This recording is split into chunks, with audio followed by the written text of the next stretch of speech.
Assalamualaikum anak-anakku semua. Hai, apa kabarnya? Bertemu dengan Miss Mary lagi di video ini. Kali ini kita akan belajar tentang perkembangan teknologi komunikasi. Ini ada di buku tema 7, subtema 3 ya.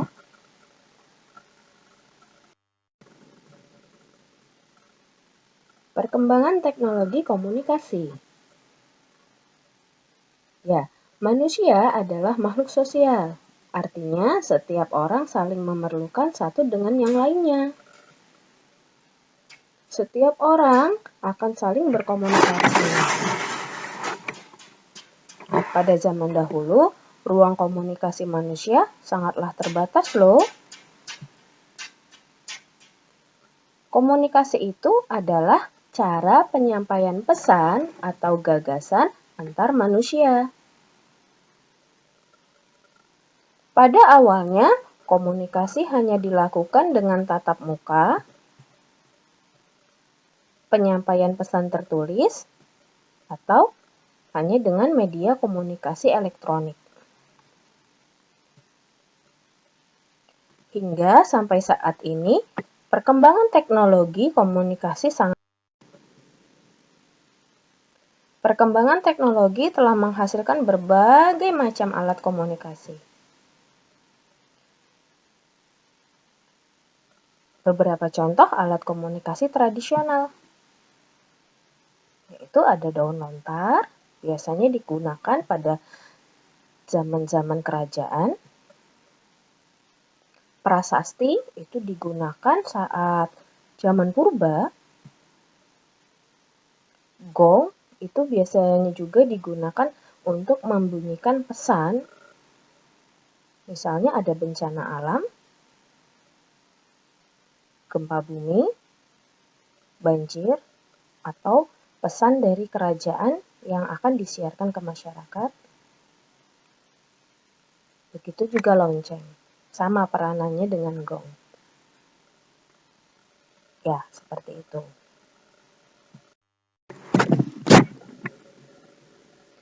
Alat komunikasi modern.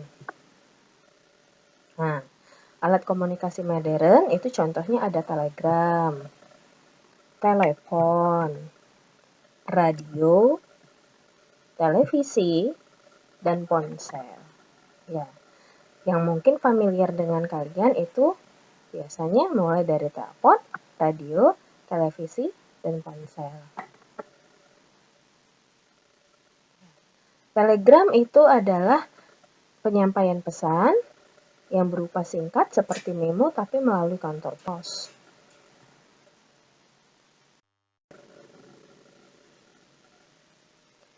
Alat komunikasi masa kini. Ya, alat komunikasi masa kini tentunya yang anak-anak sering sekali melihatnya. Itu ada ponsel, tablet, komputer, internet.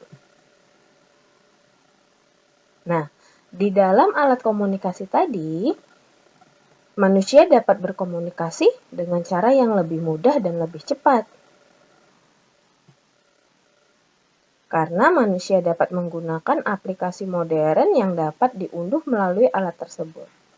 Seperti yang kalian sering lihat, alat komunikasi seperti media sosial ada Facebook, WhatsApp, Twitter, Instagram, dan masih banyak lagi tentunya.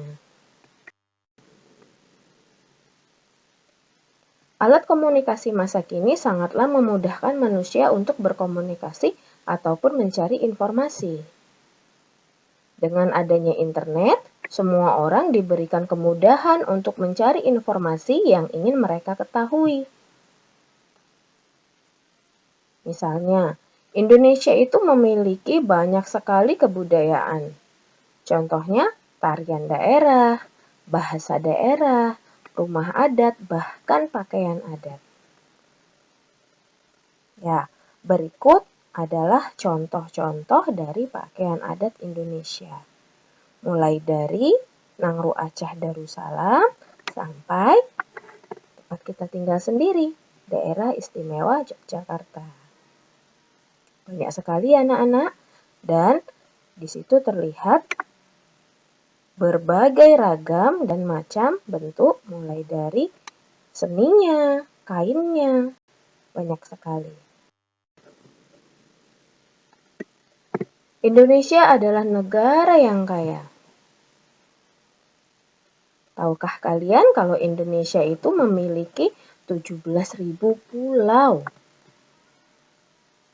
yang terdiri dari berbagai macam suku dan budaya, adat, dan kebiasaan yang berbeda-beda juga tentunya.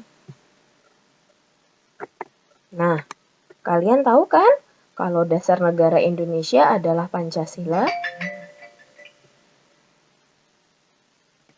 Sila ketiga menjadi landasan agar kita selalu hidup rukun. Bunyi sila ketiga adalah Persatuan Indonesia. Semboyan bangsa Indonesia sendiri adalah Bhinneka Tunggal Ika, yang memiliki arti meskipun berbeda-beda, namun kita tetap satu jua. Semboyan bangsa Indonesia itu terdapat pada lambang burung Garuda.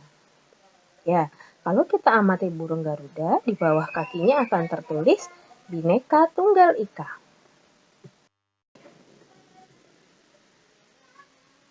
Walaupun memiliki perbedaan dalam kebiasaan, perselisihan paham, ataupun pertengkaran dapat dihindari jika setiap orang bisa saling memahami. Karena kita harus bersyukur dengan adanya keberagaman yang dimiliki bangsa Indonesia, itu merupakan anugerah dari Tuhan Yang Maha Esa. Anak-anakku, selain melalui pesan dan tulisan, alat komunikasi juga bisa melalui rambu-rambu yang sering kita lihat loh. Anak-anak sering kan melihat rambu-rambu yang ada di jalan? Contohnya ini, rambu dilarang parkir. Kalau yang ini sudah tentu tahu, rambu-rambu dilarang berhenti. Yang ini biasanya ada di sekitar pesisir pantai, dilarang menyelam. Nah, kalau yang ini adalah aturan yang biasanya kita sering lihat kalau kita ke waterpark. Ya, di waterpark atau di kolam renang biasanya beberapa ada yang menaruh rambu seperti ini. Dilarang mendorong, dilarang terjun di kolam yang dangkal, dilarang berenang sendiri, ya harus ditemani orang tua bagi anak-anak yang masih kecil. Dilarang berjalan di tepi kolam renang karena biasanya di tepi kolam renang itu licin. Ya, anak-anakku, itu tadi penjelasan dari Miss Mary tentang tema 7, teknologi komunikasi. Berikut adalah tugas yang harus kalian kerjakan mulai dari PPKN KD 3.3. Ya, ada 1, 2, 3, silahkan dikerjakan. Kemudian bahasa Indonesia, ada 4 soal. Silahkan kalian kerjakan juga. Oke anak-anakku, terima kasih semuanya. Selamat mengerjakan. Jangan lupa hasil pekerjaan difoto dan dikirim ke guru masing-masing ya. Terima kasih. Semangat selalu. Assalamualaikum warahmatullahi wabarakatuh.